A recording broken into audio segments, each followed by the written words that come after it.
Hello friends, कैसे हैं आप लोग। Hopefully all are good. सभी स्वस्थ हैं, सभी अच्छे से हैं। मैं अमोल शर्मा, सेल्स कोच, आप लोगों के लिए फिर से लेके आया हूँ एक नया topic, what is sales. Basically last time मैंने आप लोगों को बताया था सेल्स प्लानिंग के ऊपर। सेल्स प्लानिंग इज ओके, ठीक है, वो तो प्लान हो गया। प्लानिंग के बाद सेल्स बेसिकली कहते किसे हैं, होता क्या है, ठीक है। और इसको आपको इस टॉपिक का फायदा क्या होगा मैं बताता हूँ। देखिए, होता क्या है कि जब आप लोग सेलिंग में आते हैं तो आपको इसका इन एंड आउट सारे पता होने चाहिए। बेसिकली आपको प्रोडक्ट नॉलेज होनी चाहिए। प्रोडक्ट नॉलेज के साथ साथ आप लोगों को ये पता होना चाहिए कि हमारे टारगेट कस्टमर्स कौन है, ठीक है, टारगेट ऑडियंस कौन है हमारी। टारगेट ऑडियंस के साथ साथ हम लोगों को सबसे बड़ा अपना माइंड में कब ये रखना चाहिए कि वो टारगेट ऑडियंस कैसे कन्वर्ट होगी, ठीक है, वो लोग कन्वर्ट कैसे होंगे, वो बहुत ज़्यादा इंपॉर्टेंट है। सिंपल सी डेफिनेशन है, कुछ नहीं है, कोई रॉकेट साइंस नहीं है, सिंपल सी डेफिनेशन है। मैं इसके लिए आप लोगों के एक रिसर्च वर्क करके आया हूँ, वो रिसर्च वर्क मैं आप लोगों के साथ शेयर करना चाहूँगा आज, ठीक है, प्लीज़ साथ रहिएगा। What sales really means, the simple definition you can use as a beginner. Sales is an art and science of understanding people's need, building trust, and helping them by making the decision. Sorry, for making the decision easily, जो कि easily अपना decision ले सकते हैं product purchase करने में। Basically salesman का यही एक मेन रोल होता है, यही मोटिव होना चाहिए कि अपने कस्टमर को वो समझे, उसके बाद उसको डिसीजन लेने में उसकी हेल्प करें, ठीक है। अभी आप एक मोटी मोटी बात को समझिएगा। एक वर्ड होता है बाइंग पैटर्न, एक वर्ड होता है बाइंग पैटर्न। बाइंग पैटर्न होता क्या है, मैं लेट सपोज मेरे पास एक कस्टमर आता है, उसको वो कहता है कि मुझे XYZ प्रोडक्ट चाहिए, ठीक है, मुझे प्रोडक्ट नॉलेज है, मैंने प्रोडक्ट वाइज उसको सब कुछ बता दिया कि ये मेरे प्रोडक्ट के अंदर फायदे हैं, ये चीज़ें आपको बेनिफिट दे सकती है। बट एज अ सेल्समैन मुझे क्या देखना चाहिए, मुझे सबसे पहले ये देखना चाहिए कि मुझे अभी जो कस्टमर मेरे पास आया है उसको किस तरह से मैं सामान को बेच सकता हूँ। क्या ये जो प्रोडक्ट मांग रहा है ये उसको हेल्प करेगा, क्या ये जो प्रोडक्ट अभी रिसेंटली इसकी नीड को फुलफिल कर सकता है, और ये अगर नीड को फुलफिल कर सकता है तो कैसे करेगा। वर्ड शुरुआत में आपको याद होगा, मैंने एक वर्ड बोला था कैसे, हाउ, तो कैसे करेगा, ठीक है। तो ये बहुत चीज़ें इंपॉर्टेंट होती हैं हम लोगों को इस एस्पेक्ट्स के लिए कि हम लोग कस्टमर की नीड एंड वांट्स को भी समझें, ताकि हमारे लिए सेलिंग करना आसान हो जाता है, ठीक है।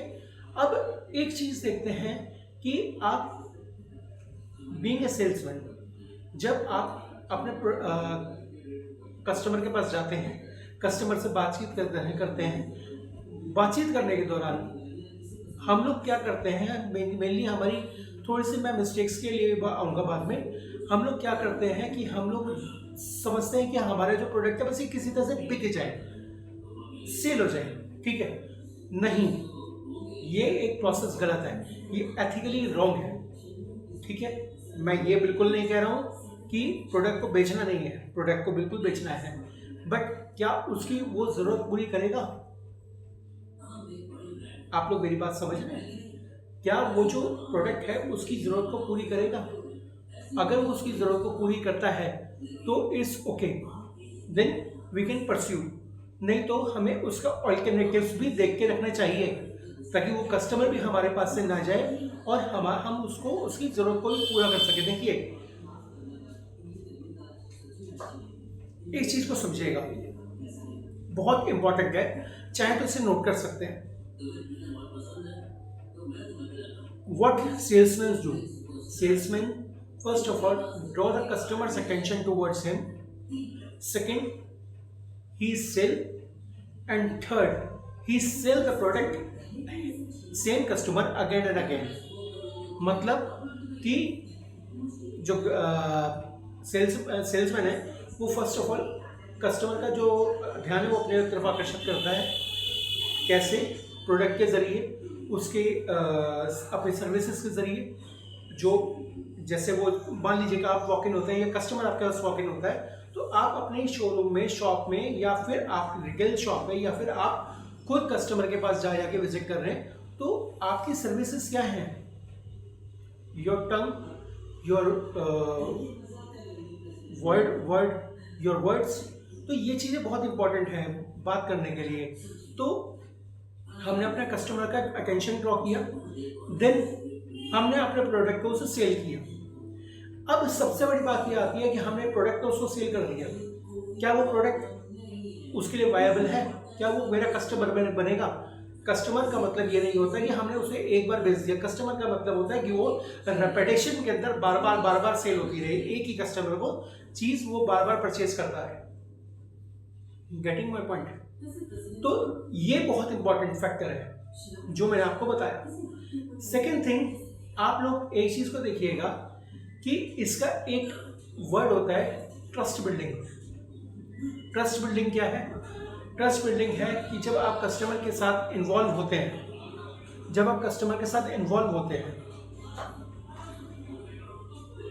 तो बहुत सारी चीजें चलती हैं। अगर कस्टमर आपको जानता है पहले से तो इट्स गुड, आप भी जानते हैं कि उसकी बाइंग साइकोलॉजी क्या है। अगर आप उसकी साइकोलॉजी को नहीं जानते तो देन आप भी उसके लिए नया फेस है और वो भी आपके लिए बिल्कुल नया फेस है। तो उस कंडीशन में क्या करेंगे? उस कंडीशन में एक चीज वर्ड होती है रैपो बिल्डिंग, ट्रस्ट बिल्डिंग। आप उसका ट्रस्ट जीतने की कोशिश कर सकते हैं राइट वे के अंदर जाकर के, एथिकल मार्केटिंग करके, एक एथिकल सेल्स करके। इट्स वेरी मच इम्पॉर्टेंट, ठीक है? तो ये एक बहुत बड़ा फैक्टर है जो कि हम कभी कभी इसे मिस करते हैं, ट्रस्ट बिल्डिंग।